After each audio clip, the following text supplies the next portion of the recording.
For centuries, the Galactic Council believed humanity's smiles and courtesy were masks for volatility, proof that Earth was still too immature for true power. But when they dismissed humanity's bid for membership, after exploiting their technology and sacrifices, Ambassador Harper decided to prove them wrong. What the galaxy mistook for weakness was, in truth, restraint, and when humanity's polite mode finally switched off, every species present learned what it meant when patience ended. The Grand Hall of the Galactic Council was a marvel of architecture, a cathedral of light suspended in orbit above a dead world chosen for its neutrality. Vast hollow banners of each member species shimmered above their seats, flickering with shifting glyphs, sigils and colours incomprehensible to most. The Council had convened many times over the centuries, wars declared, treaties signed, empires admitted. But today was different. Today, Earth's fate was on trial. Ambassador Penelope Harper of Humanity stood at the centre podium, posture perfect, uniform crisp, every line of her face carefully schooled into diplomacy. She had delivered her final plea with practiced calm, a detailed account of humanity's contributions, technologies shared, fleets deployed, colonies defended. For months she had endured endless delays, cultural reviews, and diplomatic charades. Humanity had already given more than many full members. Surely today would mark their acceptance. But when Council leader Zar Quinn rose, Harper knew the verdict before he spoke. His translucent skin shifted with iridescent hues that betrayed unease, though his 6 unblinking eyes revealed nothing. "Ambassador Harper of Earth," he said, voice amplified to resonate through the chamber. "After extended review, the Council finds your species unprepared for full membership." The words hit the chamber like a detonation. Murmurs broke out instantly. Several delegates exchanged knowing glances, others hid their relief poorly. "Unprepared," Harper repeated softly, her tone polite but her eyes sharp. "Despite our fleets defending your borders against the Void Swarm? Despite the quantum communication arrays we shared freely, now powering your economies? Despite terraforming systems that saved colonies you deemed unsalvageable?" Zar Quinn's forearms folded in a gesture of patience. "Your contributions are appreciated, but there remain concerns. Your species is unpredictable, emotional. Reports indicate humans are capable of smiling while enraged, of laughing while furious. Such duality unsettles the Council. Your emotions make you unstable." Another delegate, a gelatinous being from Callisto Prime, oozed forward in agreement. "One of your trade representatives was observed excusing himself mid-negotiation. He left the chamber, struck a wall so hard he broke his own bones, then returned smiling as if nothing had happened. This is not the behavior of a species ready for galactic governance." Polite chuckles echoed, others nodded, murmuring support. Harper's lips curved into the faintest smile, but her eyes did not follow. "So, after 8 months of deliberation, after all that humanity has given, your verdict is that we are too polite while angry?" Her voice remained steady, but to those watching closely, like Vex Tora, a reptilian diplomat who had survived centuries, there was something else beneath it, a tightening around her eyes, a stillness to her breathing, signs he recognized instinctively, the moment before a predator struck. The Council vote illuminated in holographic numbers above the chamber, 37 in favor of delay, 5 against. Humanity could reapply in 50 years. 50 years, Harper repeated, her voice still smooth. She placed her datapad down with deliberate care. "A blink in cosmic terms, I suppose." "Use it wisely," Zar Quinn said with finality, already turning toward the next item of business. "This matter is settled." But the chamber didn't feel settled, not at all. Harper remained standing, still as stone, her gaze sweeping across the rows of alien delegates. Some shifted uncomfortably under her eyes. Others dismissed her with smug satisfaction. Only Vex Tora stared openly, his scales prickling with dread. He had seen predators feign calm before the strike. He recognized the coil of restraint, the unbearable pressure of something held back, and he realized too late that the Council had made a grave error. For humanity's ambassador was still smiling, too calm, too polite, and when that politeness ended, Vex Tora knew the galaxy itself would tremble. The chamber should have moved on. That was the rhythm of the Council. Vote, record, dismiss, proceed.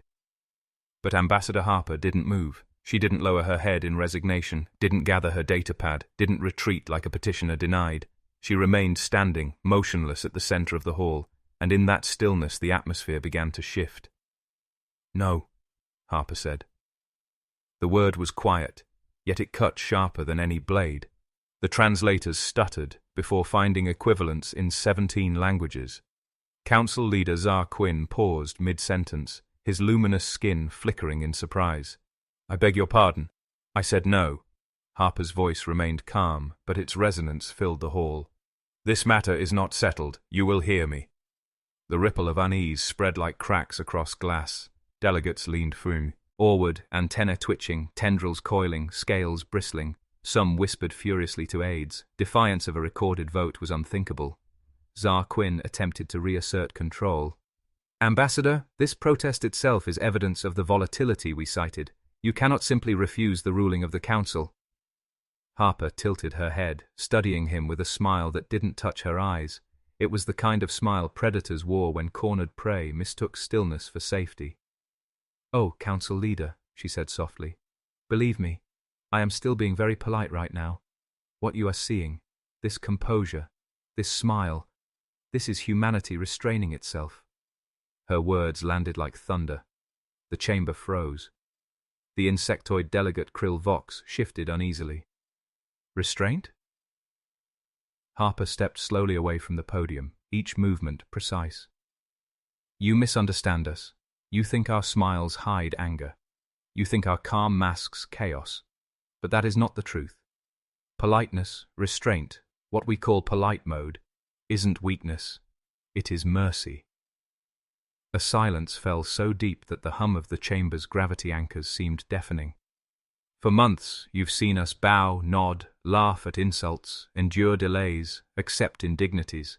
You thought we lacked the spine to confront you, but the truth is far simpler. We were trying to make you comfortable." Murmurs broke out, sharp and panicked. Several species exchanged nervous gestures of alarm.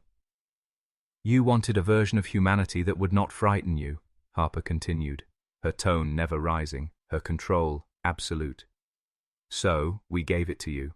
We filtered our emotions. We softened our words. We smiled while our patience wore thin. Not because we couldn't reveal the truth, but because we chose not to." Zar Quinn's colors flickered in indignation. "You dare suggest the council is afraid of you?" Harper's smile sharpened. "Of course you are. Why else would you invent such excuses? Emotional volatility, 50-year delays. You weren't judging us. You were stalling, hoping our restraint would outlast our resolve." She leaned slightly forward, her gaze sweeping the chamber. "But restraint is a choice, and choices can be revoked." The words struck like lightning. Delegates shifted uncomfortably in their seats, sensing the tremor beneath the surface. Vex Tora's scaled neck prickled. He had lived long enough to recognize predators when they shed their disguises. This wasn't an outburst. It wasn't loss of control. It was deliberate, measured unveiling, the kind of calm that came before storms that reshaped worlds. Harper's eyes narrowed. "You want to know what humanity looks like when polite mode is off? You want to understand what lies beneath the mask? Then watch closely, because you're about to find out." The chamber quaked with sudden silence, heavy and suffocating. Every species present felt it, the shift of history's weight, the moment a line was crossed, and as Harper turned back to the podium with slow, deliberate steps, Vex Tora understood with chilling clarity. Humanity hadn't come to beg for admission. They had come to give the galaxy a lesson, and the lesson was about to begin. The chamber lights dimmed as Ambassador Harper raised her hand. A quiet gesture, but one that triggered a ripple of unease throughout the hall. Delegates stiffened, guards shifted, antennae twitched. No alarms sounded. She hadn't called for security to stand down, nor did she make any overt threat. Instead, the massive screens that crowned the chamber flared to life, illuminating the hall with images from Earth.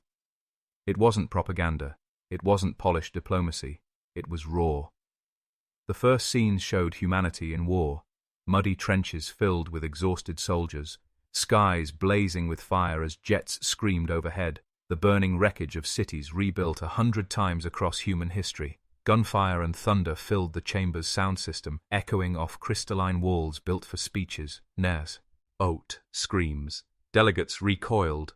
Some covered sensory organs with appendages, others hissed or muttered curses. Harper's voice cut through the noise, steady and sharp. You call us unstable because we smile while angry? You think that smile means we've lost control? Watch closely. This is humanity without restraint. The images shifted. Nuclear fire bloomed across deserts. Ships clashed in void dark seas. Armored tanks crushed defenses while banners flew high above them. Then came riots. Streets filled with shouting crowds, fists raised, fires burning. This is what happens when our patience is exhausted, Harper said. We do not lose ourselves. We do not unravel. We act with precision, with unity, and with a fury you cannot imagine. A ripple of fear spread through the chamber. And then, just as the terror mounted, the images changed again. Screens filled with rescue teams pulling survivors from rubble, doctors racing through hospitals, bloodied but tireless, engineers building bridges from twisted wreckage, families holding one another in tears, smiling through pain. This is the same humanity, Harper continued, her voice softening but no less powerful. The same fire, the same force, the same relentless will, but directed differently. With restraint, with compassion, we choose where to point that storm. The alien delegates stared, transfixed. Vex Tora's scales flushed pale as realization clawed at him. This was not volatility, it was adaptability.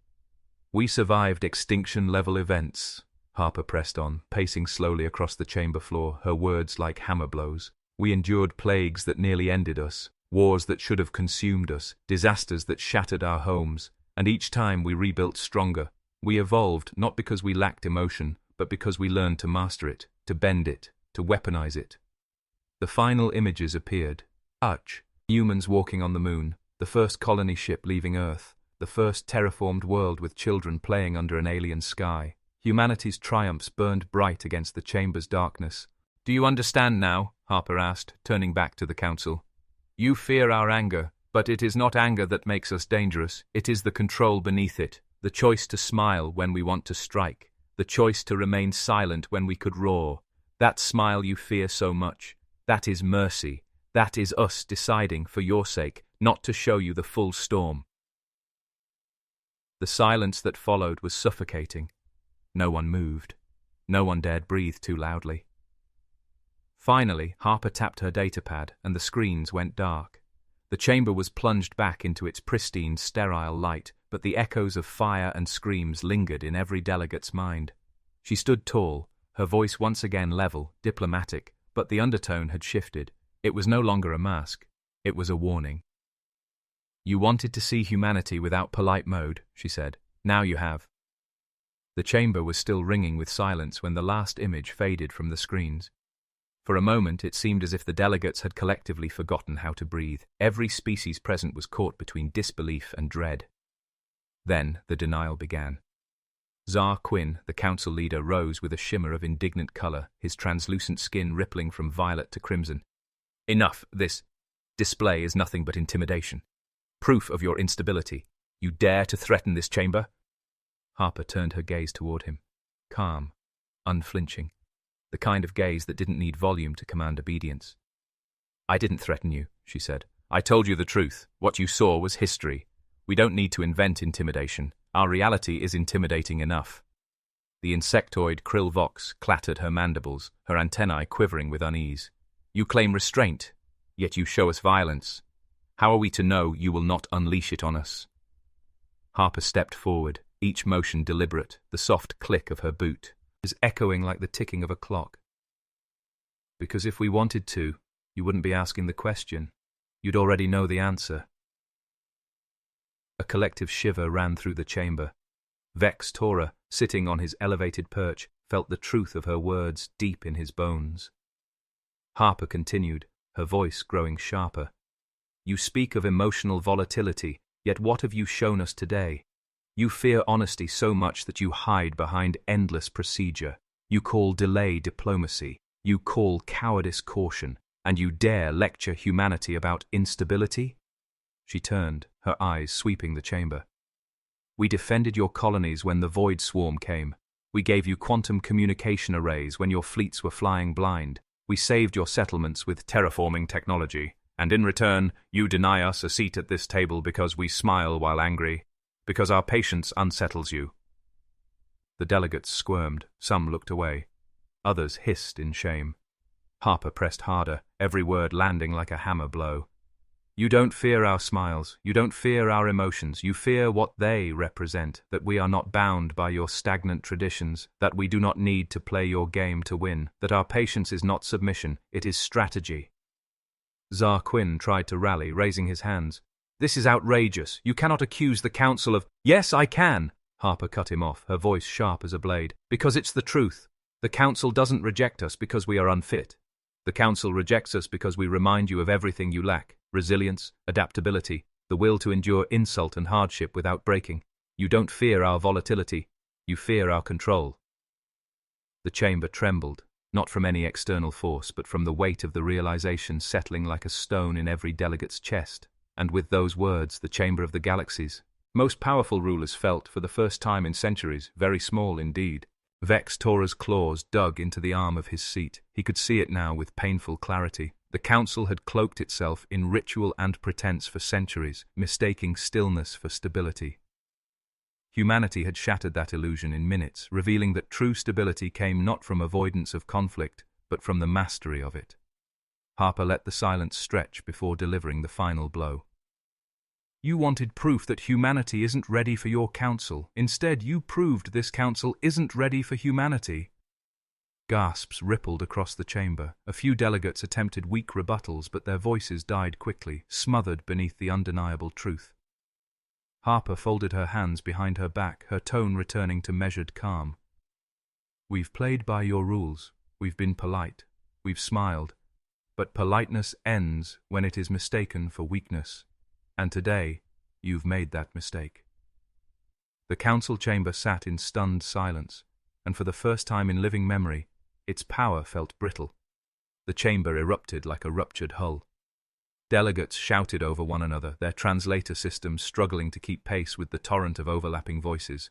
The insectoid Krill Vox clattered her mandibles in panic, while the gelatinous Callisto Prime undulated wildly, its color patterns spiraling in distress. Reptilian envoys hissed, mammalian delegates growled, and more than one species abandoned protocol entirely, screaming into comlinks to warn their governments. The Grand Hall, built to be the most dignified chamber in the galaxy, now resembled a marketplace on the verge of riot. Through it all, Harper did not move.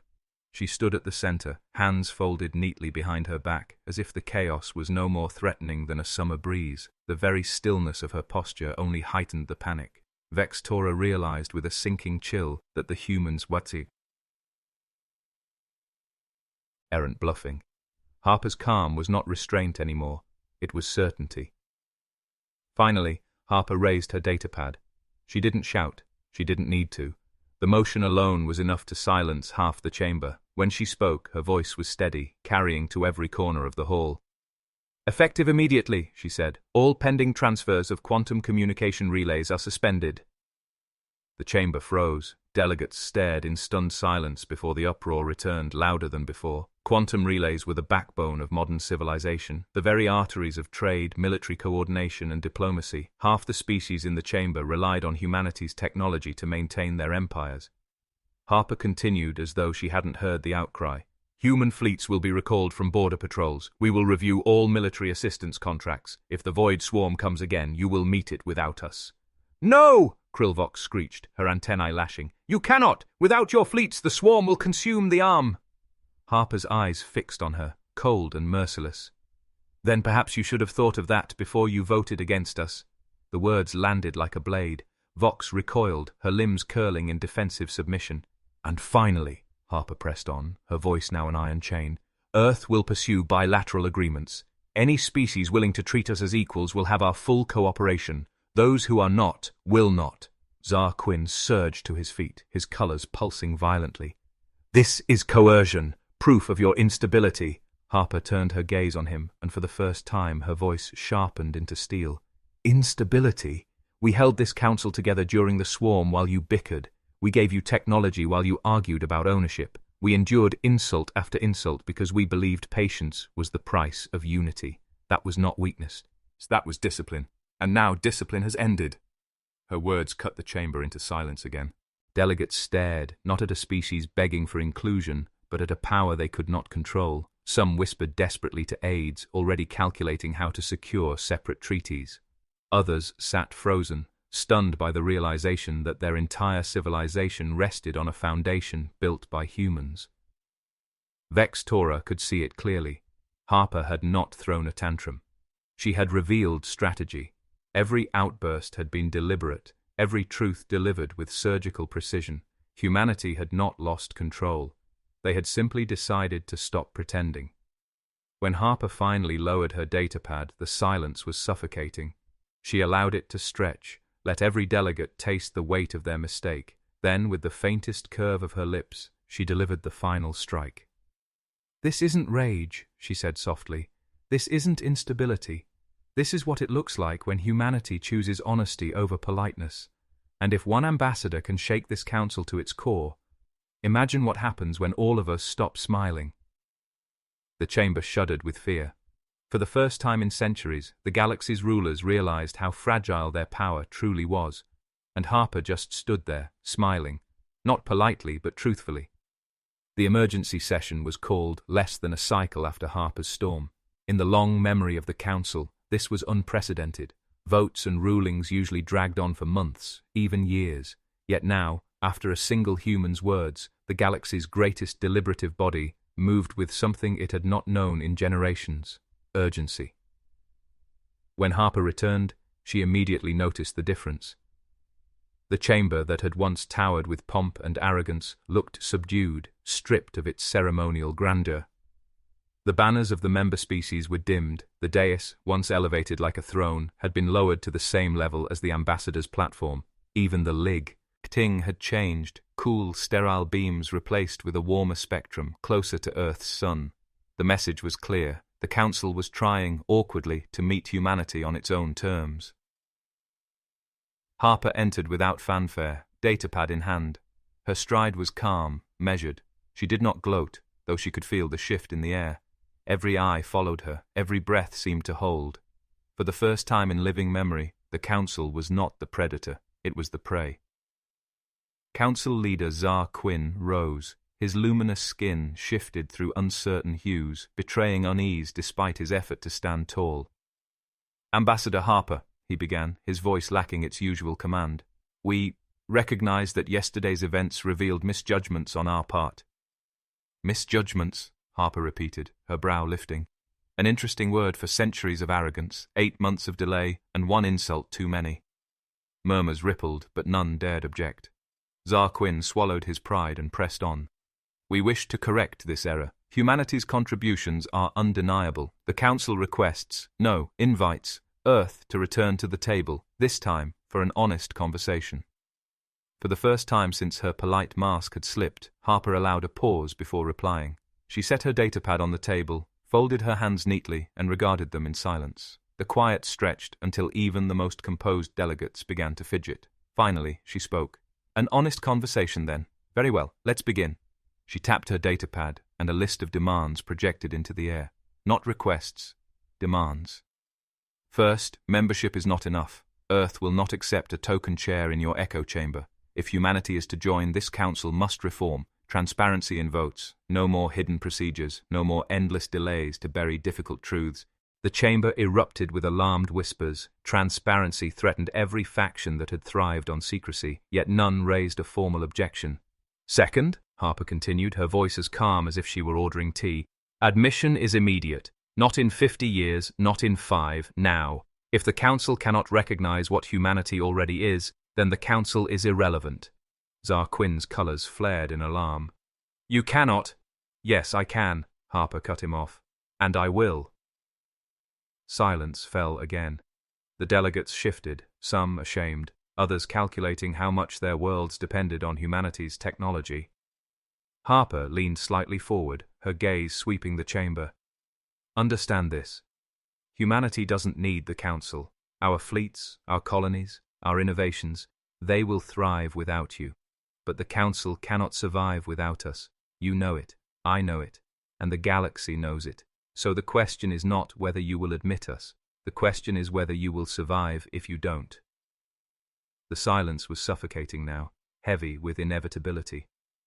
It was Vex Tora who broke it. The old reptilian diplomat rasped softly, his scales pale with awe. Perhaps what we need is not simply a new member, but a mirror. Humanity has reminded us of what we've lost, the courage to speak truth without endless ceremony. If admitting them means facing that truth, then so be it. Murmurs of reluctant agreement followed. For once, the chamber sounded not like a council clinging to power, but like a body confronting its own decay. Harper sat back, her expression unreadable. "At last," she said. "An honest conversation." The vote that followed was unlike any in memory. Not only was humanity admitted, but a new provision was written into the Council Charter.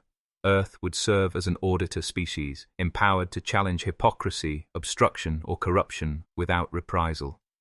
It was a role not of politeness, but of truth. And for the first time, the Council accepted it. When the vote concluded, the chamber sat in an uneasy quiet. The decision was unanimous, not because every delegate had been convinced, but because none dared oppose it. Humanity was no longer an applicant, no longer a petitioner. They were members, full and undeniable. More than that, they had been given the role of auditor species, a position that carried weight far beyond its name. And yet, Ambassador Harper did not smile in triumph. She did not celebrate. She simply gathered her datapad, stood, and looked at the chamber with the same measured calm she had held since the moment she said no. Tsar Quinn, colors subdued now, tried to speak. His voice carried less authority than it ever had. "Ambassador, humanity has what it sought. You have forced us to see you, but before you depart, tell us. Why? Why risk everything with such ferocity? Why not wait? Why not let time win what anger could destroy?" Harper paused at the threshold of the chamber, then turned back. Her expression was calm, but her eyes carried the weight of steel. "Because patience without respect," she said, "is just exploitation. We tolerated your delays because we believed patience would earn understanding, but you mistook patience for weakness. You mistook politeness for submission. You thought we smiled because we had no teeth." The words hung heavy in the chamber. She stepped closer to the dais, her voice steady but sharpened like a blade. "The truth is this. Humanity does not lose control when polite mode ends. We do not become chaotic or unpredictable. We become focused, deliberate, unstoppable. What you call volatility is in fact precision. What you call instability is mastery. That is what you feared, even if you couldn't name it." Krill Vox bowed her antennae low, mandibles clicking in reluctant agreement. "Yai, who have revealed what we dared not admit, that our ceremonies, our delays, our masks of composure, those were our weakness, not yours." Murmurs of assent followed. Vex Tora, the elder reptilian,